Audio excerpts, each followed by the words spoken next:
അല്ല നീ ഇവിടെ വന്ന് എന്തൊക്കെയാ ചെയ്യുന്നത് പറ. ഇതെന്തോന്നാ ചേച്ചി, അവിടെ എന്തുമാത്രം സ്ഥലോ കാലിയായി കിടക്കുന്നേ? നിനക്കൊക്കെ അവിടെ പോയി കിടന്നൂടെ എന്നാ ചോദിക്കുന്നേ. അല്ല ഇപ്പൊ നീ നിന്റെ വിഡ്ഢിയായ അളിയന്റെ കൂടെ കിടക്കുവാണ്. അതായത് നിങ്ങൾ എന്റെ അളിയന്റെ ജീവിതം ചീത്തയാക്കാൻ നോക്കരുത് കേട്ടോ. ഛേ, നാണയില്ലാത്തോള്. എന്റെ അളിയാ, വാ നമുക്ക് പോവാം. ദേ അത് നോക്കി, ആ സ്ഥലം കാണാൻ എന്ത് രസാണ്. പക്ഷെ നീ വരണ്ട കേട്ടോ. അതെന്താ അങ്ങനെ പറയുന്നേ? എനിക്ക് അവിടെ മുഴുവനും പാറകളാ.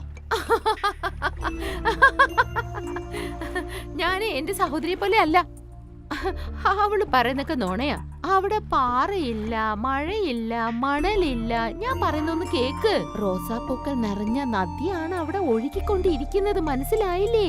എന്റെ കൂടെ വരികയാണെങ്കിൽ എവിടെ വേണമെങ്കിലും സുഖമായിട്ട് ഉറങ്ങാം. ഇവക്ക് വട്ടാണ്. എന്താ നീ പറഞ്ഞേ?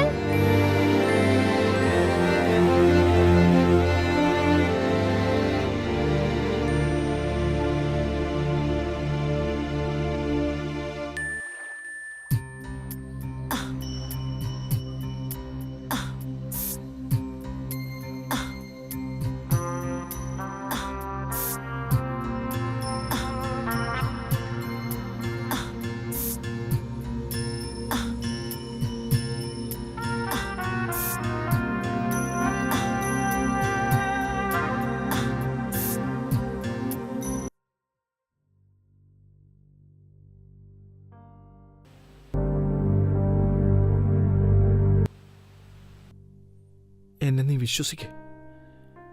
എനിക്കും നിനക്കും ഇടയിൽ പിന്നെ മറ്റാരുമില്ല.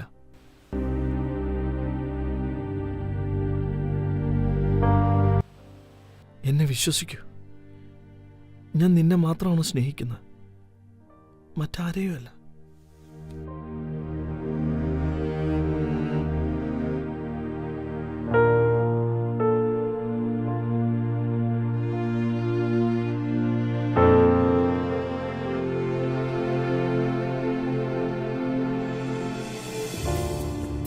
അവളെ കൊന്നാലേ നമുക്ക് രക്ഷയുള്ളൂ.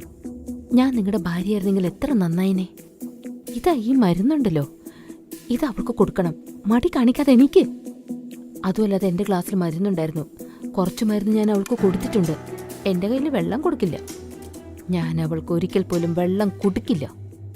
എന്താ നീ വല്ലതും തിന്നോ? എന്തായാലും ഞാൻ അവളെ നശിപ്പിച്ച് അവൻ്റെ ദേഹം തന്നെ ഇല്ലാതാക്കി ആ പുഴയിലോട്ട് വലിച്ചെറിയും. അത്ര ചെയ്യുള്ളൂ. Finish.